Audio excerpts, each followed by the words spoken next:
За өнөөдрийн дугаартаа та бүхэндээ таргалалттай хүмүүст зориулсан хамгийн шилдэг дасгал хөдөлгөөнийг заах гэж байна. За энэ дасгал хөдөлгөөнийг мэдснээр та бүхэн хэвлэлийн таргалалт гэдэг зүйлээсээ бүрэн ангижирч сална. За тэгвэл энэ дасгал нь ямар дасгал вэ гэж. Хүн бүр одоо таргалтын эсрэг маш олон тооны дасгалуудыг заадаг. Гүйдэг, хүндийн мөрөгдөг, шахдаг, спиннингддэг, йогддаг гэдэг. Тэгээ уучлаарай. Энэ дэлхий дээр өөхийг шатаагч хамгийн төгс дасгал юу гэхээр зэрэг алхалт байна. Тийм ээ, алхалт. Монгол улсын ерөнхийлөгчийн тамгын газрын ивэлдор. Монгол хүн эрүүл байвал Монгол үндэстэн эрүүл байна. Монгол үндэстэн эрүүл байвал Монгол улс хүчрхэг байна. Монгол улсын ерөнхийлөгч Ухмаагийн хүрэлцв. Алхалт гэдэг зүйлийг хүмүүс тийм одоо өндөр түвшинд хүлээж авч түүнд ач холбогдол өгдөггүй.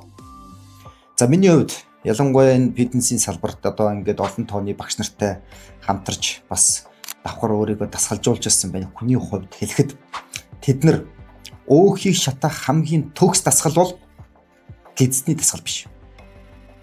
За эсвэл төрнүүгэн дээр сунаах биш. Хүнд юм өрөх биш. Зүгээр л алхах гэдэг. Зүгээр л алхах гэдэг. Тийм ч учраас бүх фитнесийн тамирчид ялангуяа хэвлийнхээ өөхийг хасч дуусаад хамгийн сүүлд нь гидсний тэр 8 булчин. За тэгээд хавирганы булчин гэд маш их олон тооны хамгийн сүүлд арилдаг тэр өөхийг арилгахын тулд явган алхалтыг хийдэг. Тэгвэл яагаад явган алхалт зөвхөн тэр хэвлийн хэсгийн өөхлөлтөнд тэгж өндөр түвшинд нөлөөлж байна гэдгийг нь бид нар шинжлэх ухааны түвшинд нь мэдэж авах хэрэгтэй. За хүмүүс жишээлбэл гүүх.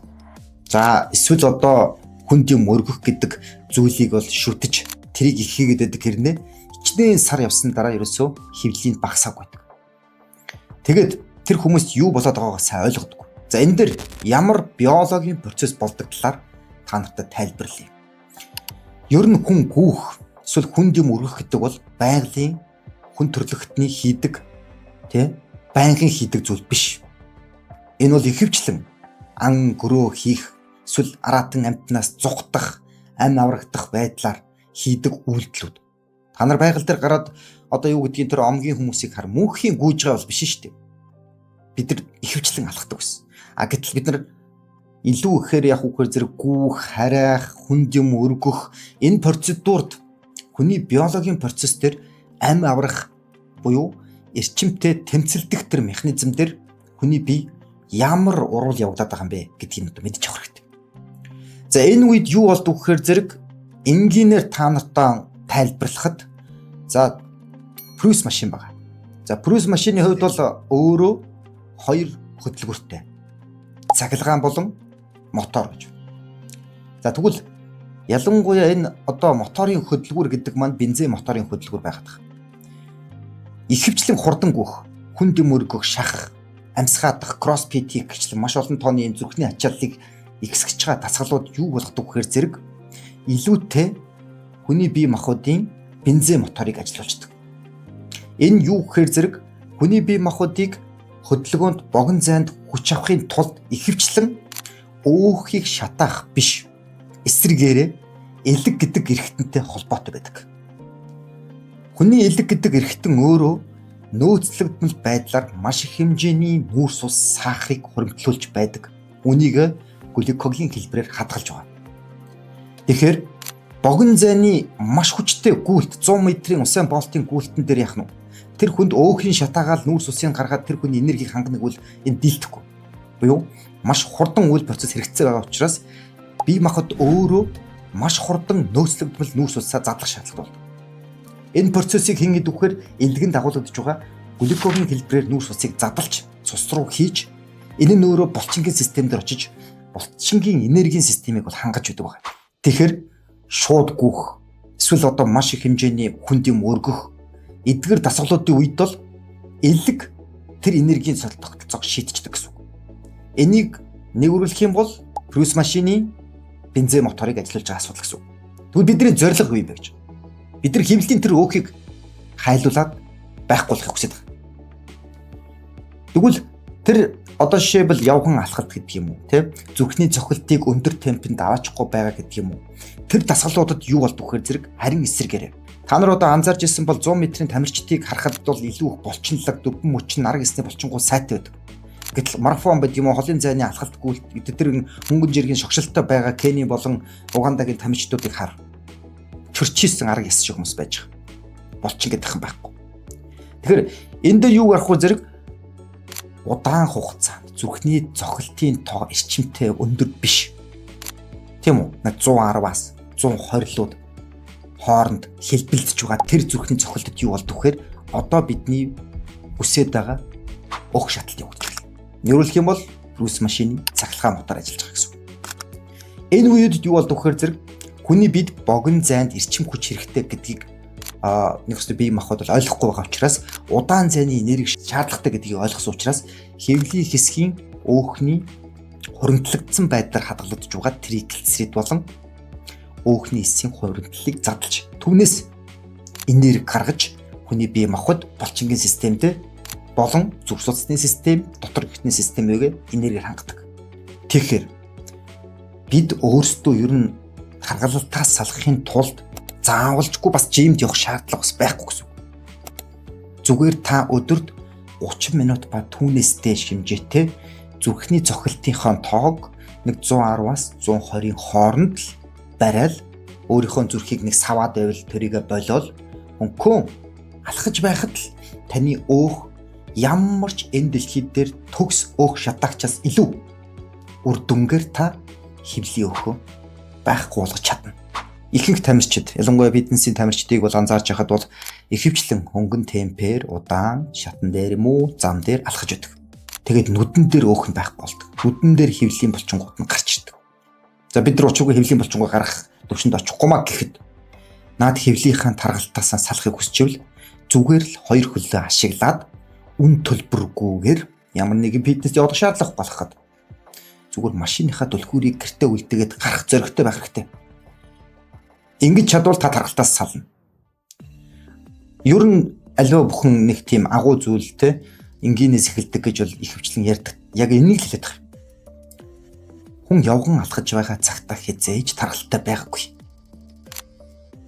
Явган алхахаа болсон тэр үеэс л таргалалт ихссэн байдаг. Хүмүүс зөвхөн хоолоороо таргалтаас сална гэж ойлгодог шиг байна. Хөдөлгөөн хийх хэрэггүй бараг шахуу гоны юм ярьж.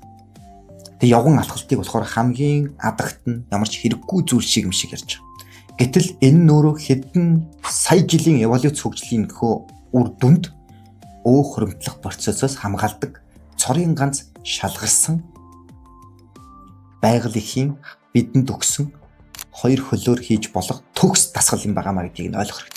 Тэгэхээр таргалтаас салъя гэж бодож бол маргаас нь сэхлээд алах. Зүгээр л 30 минут алах. Хоол эзнийхаа дараа нь алах. Энэ хятадууд, энэ солонгосчууд, японочууд яагаад таргалтгүй гадаг? Бид нар үргэлж алхаж чинь. Бид нар алхахгүй зүгээр л бөөдөн дээр хэвтээ зургтай удирдлагаар суугаад лифтэнд орж суугаа, машинд орж сууж ийн. Тэгэхэд яг алхсан уу гэхээр харахаар өдөрт нэг 100-200 м алхсан байдаг. Тэгээ яагаад таргалаад байгааг ойлгохгүй. Тэгэхээр энэ явган алхалтын тал дээр бол бас солонгосын бас одоо мундаг ялангуяа явган алхалтын тал дээр ном бичиж бестселлер болгож ирсэн хүмүүс юу гэж хэлсэн хэрэг зэрэг хоёр хөл мань байгаа цагт надад эмч хэрэггүй гэж. Явган алхалт бол дээд зэргийн өөх шатгахаас гадна зүрхэнд хамгийн өндөр түвшинд массаж хийж өгдөг. Яг нэг темпээр зүрхэнд массаж хийдэг. Ер нь хурдан гүйдэг эсвэл одоо хүндийн өргөдөг хүмүүсийн дунд юу төлөхөө анзаардаг хэр зэрэг зүрхний булчингийн томрол гэдэг нэг аюултай зүйл байдаг. Та нар анзаарч ирсэн бол ихэнх хүндийн чингийнхэн байдаг юм уу, фоксийнхэн байдаг юм уу, захандаа зүрхний ачаал хийдэг байсан самбчуудаа маш олон төрлийн энэ спортынхан юунд хамгийн сүүл проблем болдог гэхээр зэрэг зүрхэн томорцсон байдаг. Яг гэвэл тэд нар байгаль ихээс бүтээгдсэн тэр хөдөлгөөнийг гүүх харайх болон бусад тэр эрчимтэй хөдөлгөөнүүдийг хүн бол тийм их хийхээр зохицуулдаг байдаг. Банк гүүгч тийм сайн биш. Тэр нь өөрөө ядуух зэрэг эргүүлээ зүрхний булчиг том болчихдог. Мөнхийн 140 50-с дээшээ цохилж ийн гэж бод. Гарын булчин үргэлжийн ажилчин томрно. Яг тэрнтэй адилхан зүрхтэйгдэг. Тэгэхээр зүрхэнд яагаад алхалтыг массаж гэж нэрлэсэн юм гэхээр энэ зүрхний цохилтын тоог өндөр болгодог. Энэ нь өөрөө эрүүл зүрхийг бий болгодог учраас энэ дэлхий дээр эрүүл, урт удаан, залуугаар, өвчин зовлонгоо таргалдахгүй байгаа бүх хүмүүс явган алхалт гэдэг зүйлийг шүтдэг юм аа. Тэгэхээр монголчуудаа бид явган алхалтыг хийж эхлэх цаг нь болсон. Энийг та ямар нэгэн мөнгө төлөхгүй, ямар нэгэн хувцас шаардлагагүй, ямар нэгэн байдлаар таныг алхаж ийн гэд хэн нэг нь доромжлохгүй, юу ч танаас шаардахгүйгээр хийж болох зүйл байна. Энийг хийж чадахгүй одоо үгүйсгээд олон тооны юм яриад байгаа улсууд бол яг үнэндээ хэлэхэд та нар шалтгаан тоочж байна. Тэгэхээр энэ дэлхий дээр өөхийг шатаагч төгс дасгал бол явган алхалт. За анхаарал хандуулсан та бүхэндээ баярлалаа. Монгол улсын ерөнхийлөгчийн тамгын газрын Ивэлдор. Монгол хүн эрүүл байвал Монгол үндэстэн эрүүл байна. Монгол үндэстэн эрүүл байвал Монгол улс хүчрхэг байна. Монгол улсын ерөнхийлөгч Ухмаагийн Үрэлсү.